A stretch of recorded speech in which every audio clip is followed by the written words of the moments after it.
1536 সাল 19 মে লন্ডনের আকাশ তখন মেঘলা। টাওয়ার অফ লন্ডনের ভেতরে জড়ো হয়েছে শত শত মানুষ। একজন নারী ধীরে ধীরে এগিয়ে যাচ্ছেন মৃত্যুদণ্ডের মঞ্চের দিকে। ঠিক কয়েক মুহূর্ত পর তার মাথা শরীর থেকে বিচ্ছিন্ন হয়ে যাবে, কিন্তু কেউই জানতো না এই মৃত্যু তার শেষ নয়, বরং শুরু হতে চলেছে ব্রিটেনের সবচেয়ে ভয়ঙ্কর ভূতের কিংবদন্তি। Hello friends, welcome back.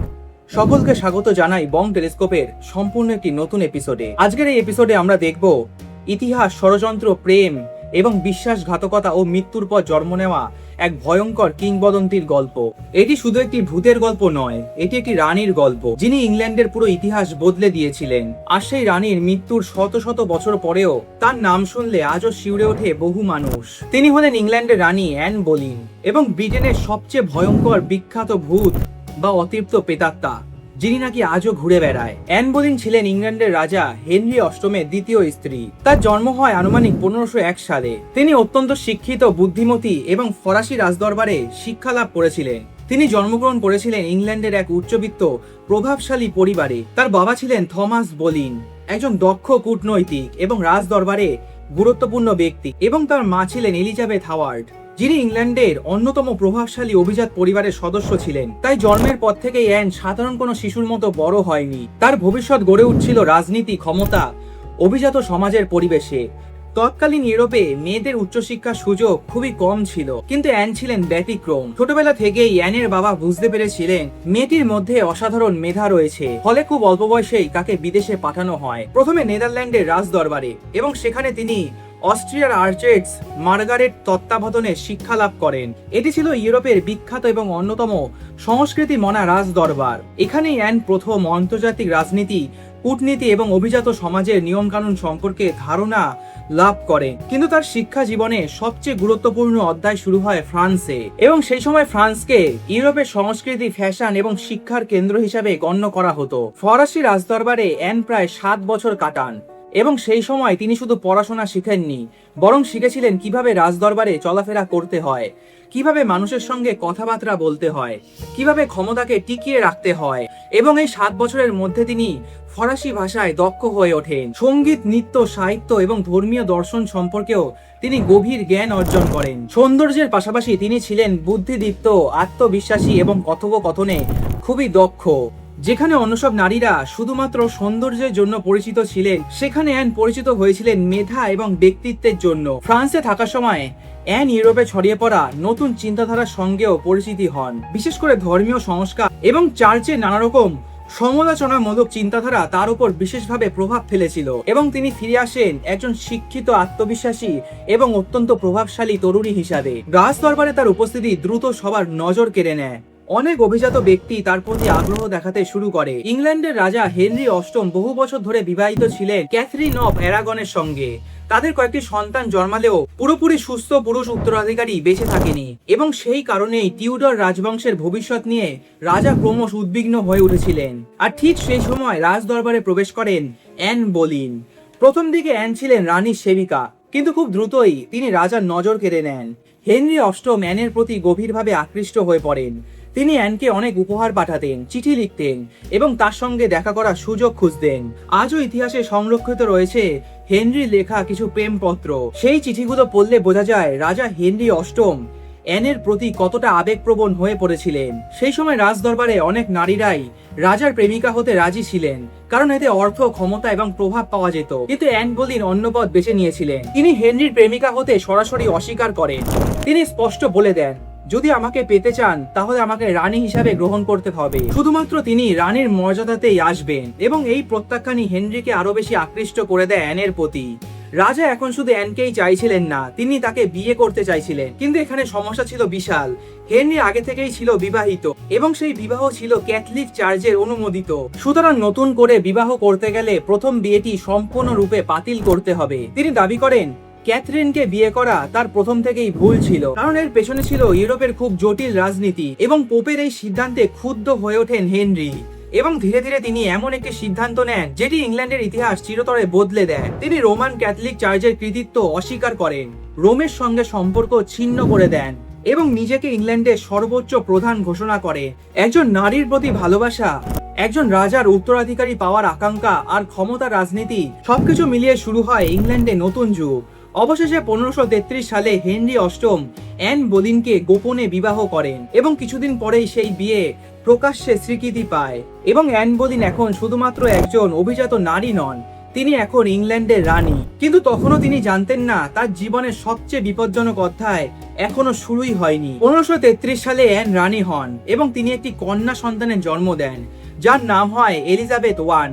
কিন্তু রাজা চেয়েছিলেন একজন ছেলে উত্তরাধিকারী। পরপর অনেকবার গর্ভপাত এবং রাজনৈতিক ষড়যন্ত্রের কারণে অ্যানের বিরুদ্ধে রাজদরবারের শত্রু বাড়তেই থাকে। অন্যদিকে ইংল্যান্ডের রাজা হেনরি অষ্টমের স্বভাব ছিল খুবই অস্থির। একসময় যাকে তিনি পৃথিবীর সবচেয়ে বেশি ভালোবাসেন, কিছুদিন পরে তিনি তাকেও ভুলে যেতে পারেন। আর ঠিক সেই ঘটনাটি ঘটল অ্যানের ক্ষেত্রেও। 1535 সালের শেষের দিকে এবং 1536 সালের শুরুতে রাজা হেনরি অষ্টম আরেকজন নারীর প্রতি আগ্রহ দেখাতে শুরু করেন এবং তার নাম হলো জেন সিমোর। জেন ছিলেন অত্যন্ত শান্ত, ভদ্র এবং নম্র স্বভাবের। অনেকের মতে তিনি ছিলেন অ্যান বোলিনের সম্পূর্ণ বিপরীত। যেখানে অ্যান ছিলেন আত্মবিশ্বাসী এবং স্পষ্টভাষী, সেখানে জেন ছিলেন নীরব এবং অনুগত। হেনরি ধীরে ধীরে জেনের প্রতি আকৃষ্ট হয়ে পড়ে, এমনকি কিছু রাজ দরবারে অভিজাত ব্যক্তিরা ইচ্ছাকৃতভাবে জেনকে সমর্থন করতে শুরু করে, কারণ তারা জানতো যদি জেন রানী হয় তাহলে অ্যান বোলিনের যুগের সমাপ্তি ঘটবে এবং চার্চ পুনরায় ক্ষমতায় ফিরে আসতে পারবে। অ্যানও ধীরে ধীরে পরিস্থিতির পরিবর্তন লক্ষ্য করতে পারছিলেন। তিনি ক্রমশ উদ্বিগ্ন হয়ে উঠেছিলেন, তার স্বামীর আচরণ বদলে যাচ্ছিল, রাজদরবারে তার শত্রুর সংখ্যা বেড়েই চলছিল এবং একটিমাত্র ছেলে সন্তান না দেওয়ার ফলে তার অবস্থান প্রতিদিন দুর্বল হয়ে পড়েছিল। কিন্তু তখনও অ্যান পরিকল্পনা করতে পারেনি তার বিরুদ্ধে যে ঝড় তৈরি হচ্ছে সেটি শুধুমাত্র তাকে সিংহাসন থেকে নামাবে না, বরং তাকে কয়েক মাসের মধ্যেই নিয়ে যাবে মৃত্যু মঞ্চের দিকে। 1536 সালের শেষের দিকে অ্যানের বিরুদ্ধে নানা রকমের অভিযোগ আনা হয়: ব্যভিচার, রাষ্ট্রদ্রোহ, একাধিক পুরুষের সঙ্গে সম্পর্ক এবং সবচেয়ে চাঞ্চল্যকর অভিযোগ ছিল অ্যান বোলিন নাকি নিজের ভাই জর্জ বোলিনের সঙ্গেও অবৈধ সম্পর্কে যুক্ত হয়ে পড়েছিলেন। তবে অনেক ইতিহাসবিদরা আজও মনে করেছেন এই অভিযোগটি ছিল একটি রাজনৈতিক ষড়যন্ত্র। অ্যানকে বন্দী করা হয় টাওয়ার অফ লন্ডনে। অ্যানের মৃত্যুদণ্ড কার্যকর হওয়ার মাত্র 11 দিনের মধ্যেই রাজা বিয়ে করেন জেন সিমোরকে। 19 মে 1536 সাল সকালবেলা অ্যানকে মৃত্যুদণ্ডের মঞ্চে আনা হয়। সেদিন তিনি পরেছিলেন ধূসর এবং কালো রঙের পোশাক এবং তার মাথায় ছিল সাদা হেডড্রেস। মঞ্চে দাঁড়িয়ে তিনি শেষবারের মতো বক্তব্য দেন। তিনি সরাসরি রাজার বিরুদ্ধে কোনো অভিযোগ তোলেননি, বরং উপস্থিত সবার কাছে নিজের জন্য প্রার্থনা করতে বলেন। এরপর তিনি হাঁটু গেড়ে বসেন, চোখ বন্ধ করেন, প্রার্থনা শুরু করেন। সাধারণত ইংল্যান্ডের মৃত্যুদণ্ড কার্যকর করা হতো কুঠার দিয়ে, কিন্তু হেনরি অষ্টম বিশেষভাবে ফ্রান্স থেকে একজন দক্ষ তলোয়ারবাজকে ডেকে আনেন। কয়েক সেকেন্ডের জন্য নীরবতা, আর তারপর একটি মাত্র আঘাত, আর সেই মুহূর্তে শেষ হয়ে যায় অ্যান বোলিনের জীবন। তখন তার বয়স ছিল মাত্র 35 বছর। অ্যান বোলিনের দেহ থেকে মাথা শিরচ্ছেদ করার পর তার মাথা ও দেহ একটি সাধারণ কাঠের বক্সে রাখা হয় এবং এরপর টাওয়ার অফ লন্ডনের সেন্ট পিটার অ্যাট ভিনকুলা চ্যাপেলে তাকে সমাহিত করা হয়। সেদিন হয়তো অ্যান বোলিনের জীবন শেষ হয়েছিল, কিন্তু তার গল্প এখানেই শেষ হয়নি, কারণ পরবর্তী শতাব্দীগুলোতে অনেকে দাবি করেন টাওয়ার অফ লন্ডনের ভেতরে এখনো দেখা যায় একজন মাথাবিহীন রানীকে। আর সেখান থেকে শুরু হয় ব্রিটেনের সবচেয়ে বিখ্যাত ভূতের কিংবদন্তি। অ্যানের মৃত্যুর পর থেকেই গুজব ছড়াতে শুরু করে। লোকেরা দাবি করেন অ্যানের আত্মা কখনোই শান্তি পায়নি। সবচেয়ে বিখ্যাত কিংবদন্তি হলো মাথাবিহীন অ্যান বোলিন। মানুষরা দাবি করেন তার অতৃপ্ত প্রেতাত্মা নিজের কাটা মুন্ডু হাতে নিয়ে বিভিন্ন স্থানে ঘুরে বেড়ায়। 1864 সালে একজন প্রহরী দাবি করেন তিনি নাকি রাতের বেলা একজন সাদা পোশাক পরা নারীকে দেখেছিলেন এবং সেই প্রহরী সেখানেই নাকি অজ্ঞান হয়ে পড়ে। পরে এই ঘটনার পরিপ্রেক্ষিতে সামরিক তদন্ত হয়েছিল বলে লোককথায় উল্লেখ পাওয়া যায়, তবে এর কোনো শক্ত ঐতিহাসিক প্রমাণ নেই। অন্যদিকে হিভার ক্যাসেল ছিল অ্যানের শৈশব বাড়ি। অনেকে দাবি করেন বড়দিনের সময় বা বিশেষ কিছু রাতে সেখানে নাকি অ্যানের ছায়া দেখা যায়। কেউ বলেন তিনি সেতুর ওপর দাঁড়িয়ে থাকেন, আবার কেউ বলেন তিনি বাগান দিয়ে নাকি হেঁটে বেড়ান। কিন্তু এখানেই শেষ নয়, অ্যান বোলেনকে ঘিরে সবচেয়ে বিখ্যাত কিংবদন্তি শোনা যায় ব্লিকলিং হলে। কিংবদন্তি এবং স্থানীয়দের বিশ্বাস অনুযায়ী প্রতি বছর 19 মের গভীর রাতে একটি কালো ঘোড়ার গাড়ি ছুটে আসে প্রাসাদের সামনে এবং ঘোড়ার গাড়িটির দরজা খুলতেই দেখা যায় অ্যান বোলিন বসে আছে এবং তার কোলে রয়েছে তার কাটা মাথা। কয়েক মুহূর্তের মধ্যেই পুরো দৃশ্যটি অন্ধকারে মিলিয়ে যায়। আবার অনেক দর্শনার্থী এবং কর্মচারীরা দাবি করেছেন উইন্ডসর ক্যাসেলে তারা একটি নারীর কান্নার শব্দ শুনেছে। তবে ইতিহাসবিদদের মতে অধিকাংশ গল্প বহু বছর পরে লেখা হয়েছে। প্রত্যক্ষ প্রমাণ খুবই সীমিত, কোনো ছবি, ভিডিও বা বৈজ্ঞানিক প্রমাণ নেই। আর এই কারণে অ্যান বোলিনকে বলা হয় ব্রিটেনের সবচেয়ে বিখ্যাত অতৃপ্ত প্রেতাত্মা। মানুষ সবসময় এমন চরিত্রকে ঘিরে এই রহস্য তৈরি করতে ভালোবাসে। আর হয়তো সেই কারণেই আজ 500 বছর পেরিয়ে গেছে, কিন্তু অ্যান বোলিনের গল্প এখনো শেষ হয়ে যায়নি। আপনাদের কি মনে হয়, তিনি কি সত্যি অন্যায় শিকার হয়েছিলেন, নাকি 500 বছর পুরনো ইতিহাসের আড়ালে লুকিয়ে আছে এমন কিছু সত্য যেটি আমরাও জানি না? কমেন্ট করে অবশ্যই জানান আপনাদের মতামত। আর এই ছিল বিখ্যাত কিংবদন্তি হেডলেস রানী অর্থাৎ মুন্ডুবিহীন রানী অ্যান বোলিনের ভূতের কাহিনী। আজকের এই এপিসোডটি এখানেই শেষ করলাম।